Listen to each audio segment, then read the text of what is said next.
जिले बकर में deputy commissioner Mohammad Ashraf का अचानक अस्पताल दौरा, इंतजामिया को दी अहम हिदायत, मरीजों से बराह रास्त किए सवालात। डीएचक्यू अस्पताल कलूर कोट में सहूलियात का जायजा, सफाई, अद्वियात और स्टाफ की हाजिरी पर खुसूसी तवज्जो दी गई।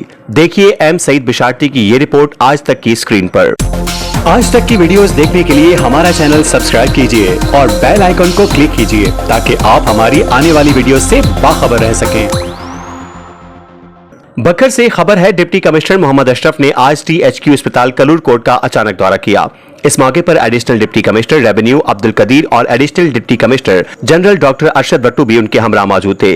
मुआयने के दौरान डिप्टी कमिश्नर ने अस्पताल के मुख्तलिफ वार्ड्स, ओपीडी, इमरजेंसी और लेबोरेटरी का तफसीली जायजा लिया। उन्होंने सफाई की सूरत हाल, मरीजों को दी जाने वाली सहूलियात, अद्वियात की दस्तयाबी और स्टाफ की हाजिरी को चेक किया। डिप्टी कमिश्नर मोहम्मद अशरफ ने अस्पताल इंतजामिया को सख्ती से हिदायत की कि मरीजों को बर वक्त और मयारी तिब्बी सहूलियात फराम की जाएं। उन्होंने वाज़ेह किया कि किसी किस्म की कोताही हरगिज बर्दाश्त नहीं की जाएगी। डिप्टी कमिश्नर ने मरीजों से बराह रास्त उनके मसाइल भी दरियाफ्त किए और मौके पर ही मुताल्लिका अफसरान को जरूरी इकदामात की हिदायत जारी की। उनका कहना था कि हुकूमत पंजाब की हिदायत के मुताबिक अवाम को सेहत की बुनियादी सहूलियात उनकी दहलीज पर मुहैया करना जिले इंतजामिया की अवलीन तरजीह है। मजीद खबरों और न्यूज अपडेट्स के लिए देखते रहिए आज तक खबर सच के साथ।